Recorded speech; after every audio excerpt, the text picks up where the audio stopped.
Parte 9. Leitura e música. Capítulo 88. Escolha da leitura.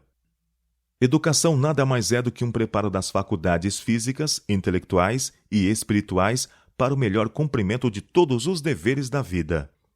A capacidade de resistência e a força e atividade do cérebro são diminuídas ou aumentadas pela maneira como são empregadas. A mente deve ser disciplinada de modo que todas as suas faculdades sejam simetricamente desenvolvidas. Muitos jovens são ávidos pela leitura de livros. Desejam ler tudo o que encontram pela frente.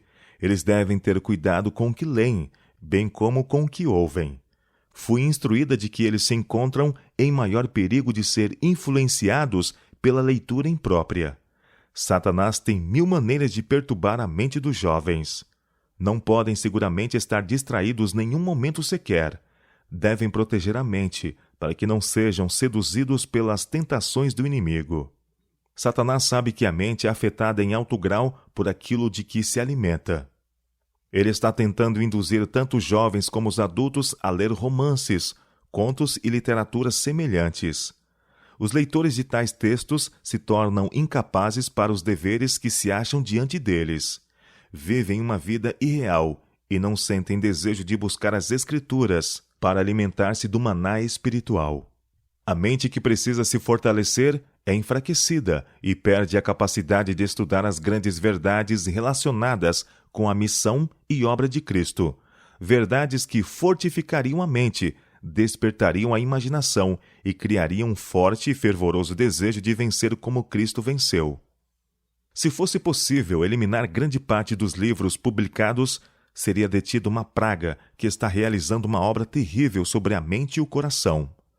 Romances, contos banais e excitantes, e até mesmo os livros chamados de novelas religiosas, obras nas quais o autor incorpora à história uma lição moral, são uma desgraça para os leitores.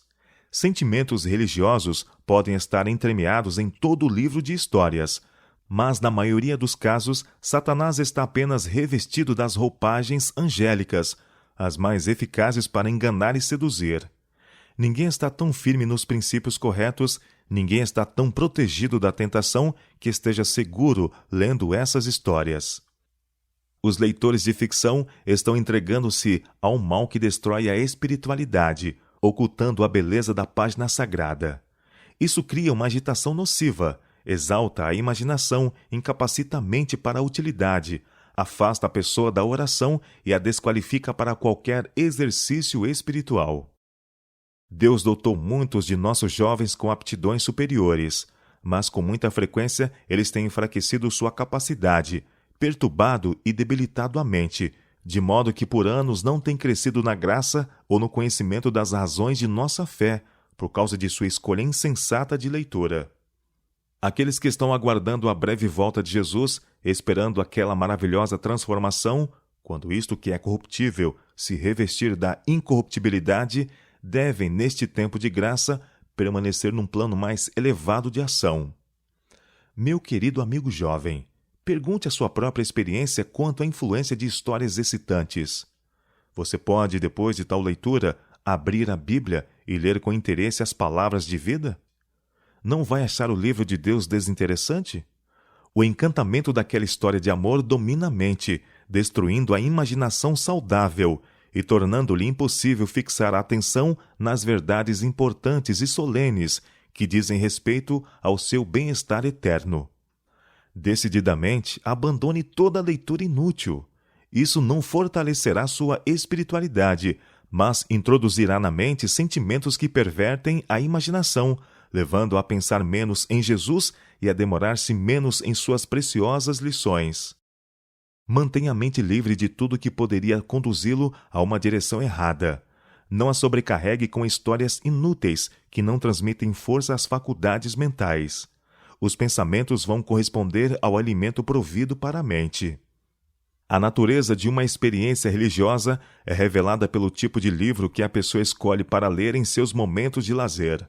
Para ter mente saudável e firmes princípios religiosos, os jovens devem viver em comunhão com Deus, através de sua palavra.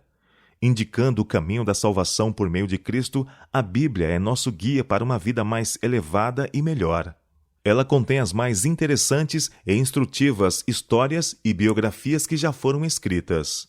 Aqueles cuja imaginação não se tornou pervertida pela leitura de ficção acharão a Bíblia o mais interessante dos livros. A Bíblia é o livro dos livros.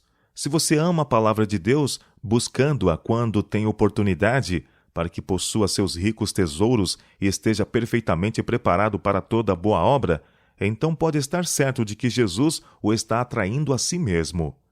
Mas ler as Escrituras de forma casual, sem procurar compreender as lições de Cristo para que possa compreender as suas exigências, não é suficiente. Há tesouros na palavra de Deus que só podem ser descobertos cavando fundo na mina da verdade. A mente carnal rejeita a verdade, mas a pessoa que está convertida se submete a uma maravilhosa mudança. O livro que antes era sem atrativos, porque revelava verdades que testificam contra o pecador, se torna agora o alimento do espírito, a alegria e consolação da vida. O sol da justiça ilumina as páginas sagradas, e o Espírito Santo fala à pessoa através delas. Quem tem cultivado gosto pelas leituras fúteis, volta agora a atenção para a firme palavra da profecia. Tome a Bíblia e comece a estudar com novo interesse os registros sagrados do Antigo e do Novo Testamentos. Quanto mais frequente e diligentemente estudar a Bíblia, mais bela se tornará. Menos prazer você terá nas leituras fúteis. Ligue esse precioso livro ao coração. Ele lhe será um amigo e guia.